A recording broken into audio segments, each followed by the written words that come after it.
बिस्मिल्लाहिर्रहमानिर्रहीम। क्या आपने कभी मरीजों को सुना है कि मैं गुर्दे धुलवाने जा रहा हूँ या वॉश करवाने जा रहा हूँ? जी हाँ, डायलिसिस को आम तौर पर गुर्दे वॉश करवाना या गुर्दे धोना कहा जाता है। ये एक आम इस्तिलाह है जो आम तौर पर इस्तेमाल की जाती है, लेकिन हकीकत क्या है आज हम इस पे बात करेंगे। मेरा नाम डॉक्टर मुस्तनसर बलोच है और आप देख रहे हैं मेरा यूट्यूब चैनल। किडनी या जो गुर्दे हैं उनको वॉश करने के अमल को डायलिसिस आम तौर पर कहा जाता है। डायलिसिस असल में होता क्या है? डायलिसिस मशीन करती क्या है? डायलिसिस मशीन जो गुर्दे काम करते हैं वो मसनूई तौर पर हम डायलिसिस मशीन से लेते हैं। डायलिसिस मशीन गुर्दे धोने का या गुर्दे वॉश करने का प्रोसेस नहीं करती, बल्कि ये क्या करती है कि जो काम गुर्दों ने फिल्ट्रेशन के जरिए करना था, जो फाजिल मादे यानी कि यूरिया क्रिएटिनिन को बॉडी से खून से फिल्टर करके एक्रीट आउट करना था, और अब ये काम गुर्दे नहीं कर पा रहे तो हम ये काम मशीन से लेते हैं। इस प्रोसेस को डायलिसिस कहा जाता है। और ये इलाज नहीं है,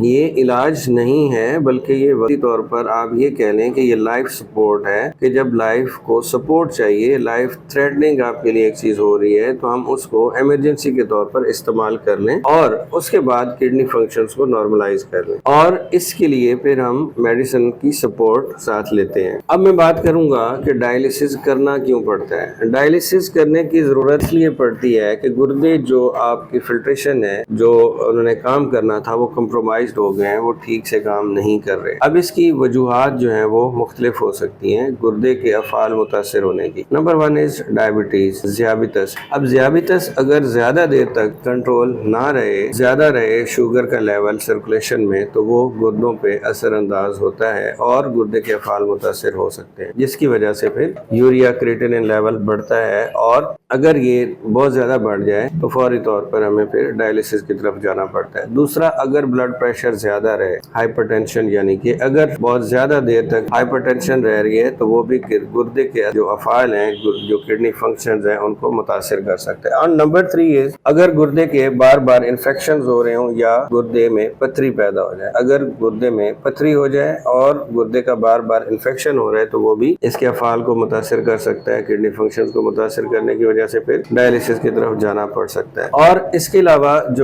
अलावा कुछ मौरूसी या जेनेटिक डिसऑर्डर्स में भी ये हो सकता है। अब मैं बात करूंगा क्या किडनी फंक्शंस को नॉर्मलाइज किया जा सकता है या नहीं, और अगर नुकसान आर्जी हो, टेम्परेरी, मतलब उसके जो गुर्दे के असरात हैं, वो जो अफाल हैं वो मुतासिर हुए हैं और परमानेंट डैमेज नहीं हुआ, तो जी हाँ, गुर्दे वापस अपनी हालत में या उनके फंक्शंस को नॉर्मलाइज किया जा सकता है। और इसके लिए आपको मेडिसिन, आपको लाइफस्टाइल और आपको डाइटरी इनटेक को, आपके खाने पीने को देखना पड़ेगा। अब मैं बात करूंगा कि हमें पता कैसे चले, एक मरीज को पता कैसे चले कि उसके गुर्दे के अफाल मुतासिर हो रहे हैं। और गुर्दे के अफाल मुतासिर होने के जो साइंस हैं या अलामात हैं, वो पेशाब रुक रुक के आ रहा होगा, कम मिकदार में आ रहा है और दर्द के साथ आ रहा है। उसके अलावा जिस्म के एक्सट्रीमिटीज यानी कि पाँव और हाथों के अगर स्वेलिंग हो रही है, इसी तरह से फेस के ऊपर पफिनेस हो सकता है, फेस के ऊपर स्वेलिंग हो सकती है। और उसके अलावा अगर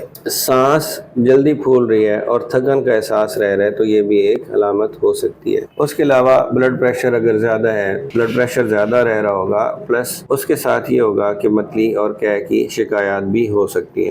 अब अगर ये अलामात हो रही हों ज़ाहिर, तो हमें क्या करना है? अगर ये अलामात ज़ाहिर हो रही हैं तो फौरी तौर पर अपने डॉक्टर से मशवरा करें। वो आपको कुछ टेस्ट करवाने का कह सकता है, जिसमें RFTs हैं, यानी कि renal function test, urea creatinine level और इलेक्ट्रोलाइट लेवल, या उसमें वो देख सकते हैं कि उन्होंने क्या देखना है, ठीक है। और इसके अलावा अगर कोई इन्फेक्शन वगैरह हो रहा है तो CBC वगैरह भी करवाया जा सकता है। अब मैं बात करूँगा कि किडनी के फंक्शंस या गुर्दे के जो अफाल हैं उनको हम नॉर्मलाइज कैसे रख सकते हैं, और किन चीज़ों की ज़रूरत है या कौन सी चेंजेस हमें करना चाहिए कि गुर्दे के अफाल या गुर्दे जो है वो कम से कम असरअंदाज हों और प्रॉपर फंक्शन करते रहें। और लाइफस्टाइल में जो हम तब्दीलियां कर सकते हैं या हमें जिन चीज़ों पे ज़्यादा फोकस करना चाहिए, नमक का मुनासिब इस्तेमाल करें, ज़ियाबितस और ब्लड प्रेशर, शुगर और ब्लड प्रेशर को नॉर्मलाइज रखें, कंट्रोल में रखें। उसके अलावा पानी जो मुनासिब मिकदार में पिए, मुतवाज़न मिकदार में पिए। ऐसा भी ना हो कि आप बिल्कुल पानी ना पिए, कम से कम 8 से 10 गिलास रोज़ाना पानी पीना चाहिए। उसके साथ ऐसी ग़िज़ाएँ इस्तेमाल करें जो गुर्दों पे ज़्यादा असरअंदाज नहीं होती, और प्रोटीन्स या जो गोश्त है उसका इस्तेमाल कम करें।